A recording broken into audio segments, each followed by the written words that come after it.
All right, so we're back. Last little bit to talk about with Dr. Bizga today. We thought we should have some fun.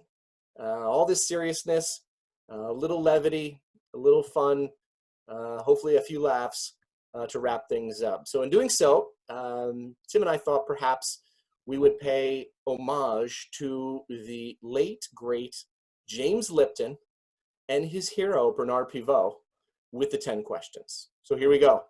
Okay. Dr. Tim Bizga, what is your favorite word? Can I have a phrase? Can it be a phrase? I'm going to give you a phrase. So I kind of invented this. It's a little silly, but I don't know where it came from. But my little phrase is meow meow meow meow bullshit. That's what I say.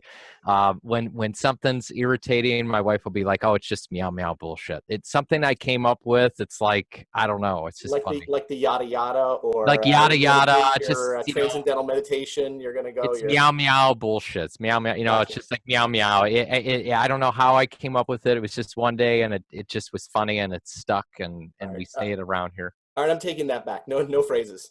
No phrases. Take it back. Fine. No phrase. All right, next one. Yeah. What is your least favorite word? Ooh. And no phrases. No.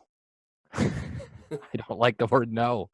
I like yes. I like to hear yes. I think no is probably the word. Well, I think after you were talking about opportunity, that's not hard to understand. Yeah. The next one. What turns you on?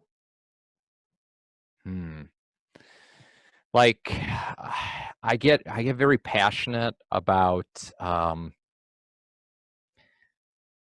love talking with people about faith. I really do. It's one of the things that seems very easy. Sometimes it's hard for people to feel like they can have that, but when they feel it's safe with you, you can have some really good conversations with people. I guess just when people open up to you, that really, and they feel they can be vulnerable with you and share some things, that excites me, where they feel that they can trust you. And that happens sometimes in the dental chair. That just happens sometimes where somebody will hear me say something and they'll go, I really appreciate you saying that. And then they share something with you and you realize what just happened there. They felt comfortable, and that really gets me excited in the morning. You and I have had some of those conversations in some of our travels. I remember one time we were driving somewhere out of the Des Moines airport, and we had a nice conversation. So that one really stuck with me. Yeah, we did. As a follow-up to that, what turns you off? I stinking thinking, negative people. I hate being around people that can sniop you. That sniop is a term Zig Ziglar used, susceptible to the negative influences of other people. If you get around naysayers, negative people, it's hard for me to be in a room. It's like nails on a chalkboard. When you condition your mind to think a certain way and be a certain way, it's not granted that at times, I don't have blue moods or bad feelings. Like all sunshine makes a desert. So I'm totally aware of the range of emotions, and it's not about being all on all the time, but negative thinking, people who say this could never happen or it's impossible, those are turnoffs for me. What sound or noise do you love? My children's laughter. Yeah, that's a good one. Yeah, I was thinking the same thing.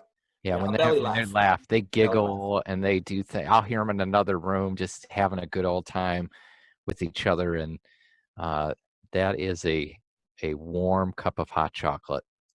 Yeah.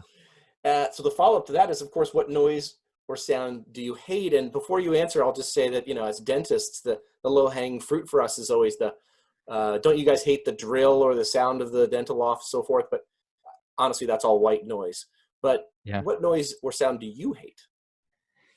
Ooh, that's a deep one. What sound do I hate? Hate is a word not really in my vocabulary. Honestly, it's such a strong word. And that's from my mother. She used to say, hate's such a strong word. We don't use that word. So dislike would probably be, I don't know. I have to come back to that. I haven't given that much thought just because my mind isn't always towards that. Like, what do I hate? Yeah. Just don't think like that. I have to come back. What profession other than your own would you like to attempt? Okay, so I'm pretty sure I'd have to change some of the regulations here to make it work, but I grew up Catholic as a kid, and when I found out priests could not marry, that was the deal breaker. But I grew up Catholic educated. I went to the Jesuits for high school and college, and I always thought it would have been really cool if priests could marry. I thought it would have been really cool to have been a priest.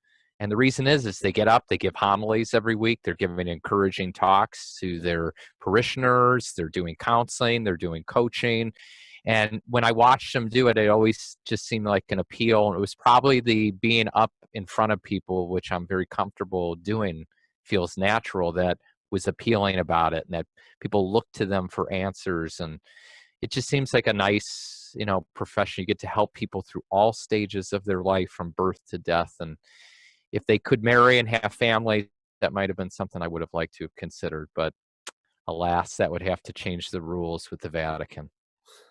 Well, the good news is that the dental profession got you. Is that what we're going with? They did get me. So that ship sailed. No priesthood for Yeah. me. So the follow-up to that, of course, is what profession would you not like to do? Oh, I remember when I answered my strong aptitude test years ago in college, where they rate you with careers that you would least likely to be happy and performing in.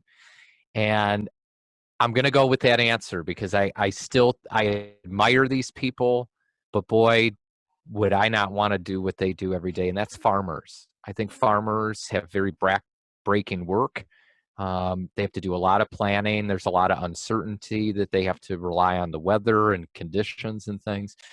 And I think they have a real tough job. So I give a lot of respect for their hard work, but it is something I would definitely, the physical labor and toil on back-breaking work on your body. Some might say dentistry is just as rough. And Yeah, certainly yeah. 55% of early retirements due to musculoskeletal issues. However, you can do things to take care of your body. And yes, so not a farmer for me. All right, the last one, number 10. If heaven exists, what would you like to hear God say when you arrive at the pearly gates? It's the only response anyone who's a believer should want to hear, and that's well done, good and faithful. Well said, my friend. Well said. Well, I thank you for the time.